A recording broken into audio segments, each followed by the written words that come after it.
Shalom saudaraku yang terkasih dalam Kristus Yesus. Tentu hari ini pasti lebih baik daripada kemarin, dan hari esok lebih baik daripada hari ini. Sebab Yesus datang untuk memberi hidup dan memberinya dalam segala kelimpahan. Beberapa menit ke depan, kita akan menyaksikan serta mendengarkan renungan firman Allah yang memberikan kekuatan, memberikan pembaharuan pola pikir, serta memberikan rema demi rema. Saat kita mengetahui kebenaran firman Allah, kebenaran tersebut memerdekakan kita. Tema kali ini berbicara tentang 4 wanita dalam silsilah Yesus Kristus, yang bisa kita baca dengan cerita yang cukup panjang dalam Matius pertama ayat 1 sampai dengan 16. Saya akan bacakan beberapa ayat saja, yaitu ayat 3, ayat 5, dan ayat 6 dari Matius 1 tentang silsilah Yesus Kristus. Adalah sebagai berikut. Yehuda memperanakan Peres dan Zera dari Tamar. Ayat yang kelima, Salmon memperanakan Boas dari Rahab. Boas memperanakan Obed dari Rut. Obed memperanakan Isai. Ayat 6, Isai memperanakan Raja Daud. Daud memperanakan Salomo dari istri Uria. Puji nama Tuhan. Memang kalau dalam silsilah ini kita lihat secara menyeluruh dari pasal 1 ini, ayat pertama sampai dengan ayat yang ke-16, kita akan ketemukan ada 5 wanita sebetulnya. Tetapi wanita yang paling terakhir adalah Maria Ibu Yesus. Maria Ibu Yesus adalah perempuan yang belum menikah atau perawan. Bahkan kehidupannya merupakan hidup yang bersahaja dan elok, baik itu paras dan juga kelakuannya.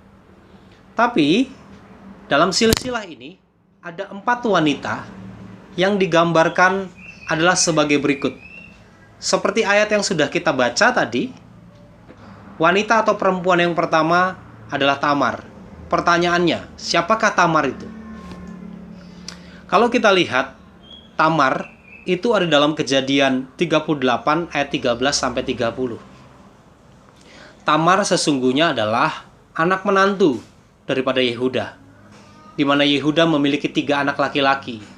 Yang pertama adalah Er, karena Er menikah dengan Tamar, dan Er adalah jahat di mata Tuhan. Lalu kemudian Er mati, meninggal. Dalam tradisi Yahudi, ketika kakak laki-laki, seorang laki-laki meninggal lalu belum punya keturunan, dia harus melanjutkan kakaknya, yaitu menjadi suami daripada istrinya. Adik daripada Er ini namanya Onan. Onan ini adalah juga jahat di mata Tuhan, karena setelah melakukan hubungan dengan Tamar, lalu kemudian dia mengeluarkan lelehan air maninya, dan sehingga kita sampai hari ini mengenal istilah onani. Setelah Onan juga mati, lalu kemudian Shelah, adik daripada Onan, harus menikahi Tamar. Tetapi Shelah belum cukup usianya, masih sangat muda. Lalu kemudian bapak mertuanya Yehuda mengatakan, tunggu sampai Shelah besar dulu. Dan anak Shua, istri daripada Yehuda, meninggal. Lalu kemudian dengan aktivitasnya, Yehuda melakukan pekerjaan panjang atau keluar kota seperti begitu. Lalu Tamar karena kesepian, satu waktu dia mencegat mertuanya, atau berlagak menjadi PSK begitu, berlagak menjadi perempuan yang di pinggir jalan. Dan kemudian Yehuda menghampiri Tamar tanpa dia tahu itu adalah Tamar. Dan akhirnya mereka berhubungan. Lalu kemudian Tamar mengandung dan menghasilkan anak kembar, yang namanya Peres dengan Zerah.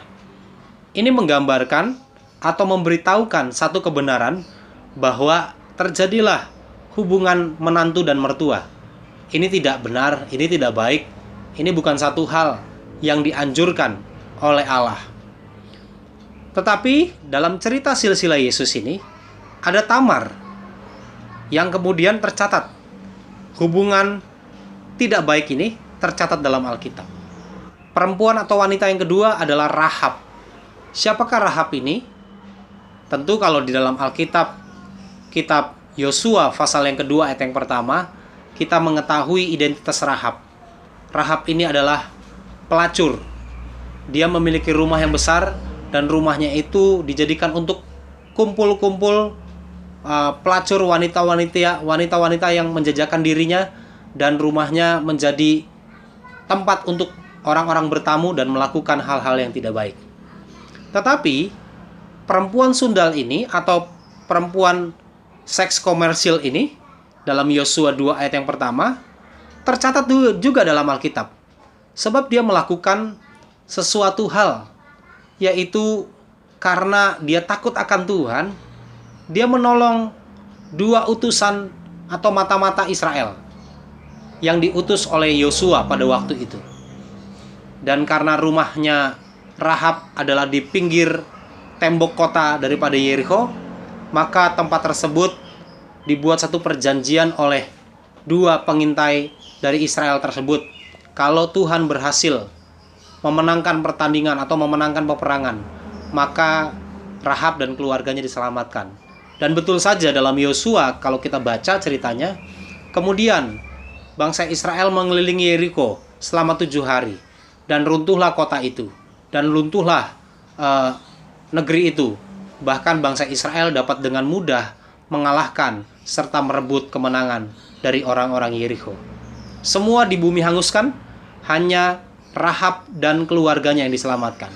Lalu kemudian di Alkitab, Rahab itu dicatat dalam Alkitab memperanakan Boas dari Salmon. Jadi Tuhan izinkan juga PSK atau perempuan sundal ada dalam silsilah Yesus Kristus. Yang ketiga, nama wanita atau perempuan yang tidak layak atau tidak benar ini adalah Rut, perempuan Moab. Ya, kalau kita bisa baca kitab Rut, nanti kita akan ketemukan di mana ada keluarga Elimelech yang hijrah dari Bethlehem ke Moab. Dia memiliki 2 orang anak, lalu anaknya itu laki-laki dua-duanya, dan dua-duanya juga menikah dengan orang Moab. Tidak lama setelah menikah itu, Elimelech meninggal. Lalu kemudian anaknya dua-dua meninggal. Tinggal 3 orang perempuan yang masih hidup, yaitu Naomi, Ruth, dan juga Orpa waktu itu. Bagaimana mungkin 3 perempuan tinggal dalam satu rumah, yaitu Naomi, ibu mertuanya, Ruth, dan Orpa.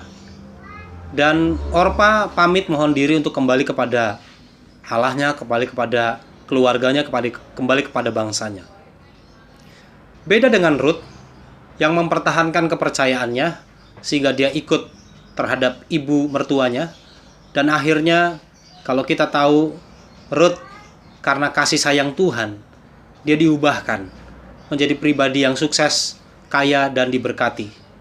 Dan latar belakang Ruth ini adalah perempuan Moab. Siapa itu Moab? Moab adalah anak daripada hubungan sedarah atau incest antara Lot dengan putrinya.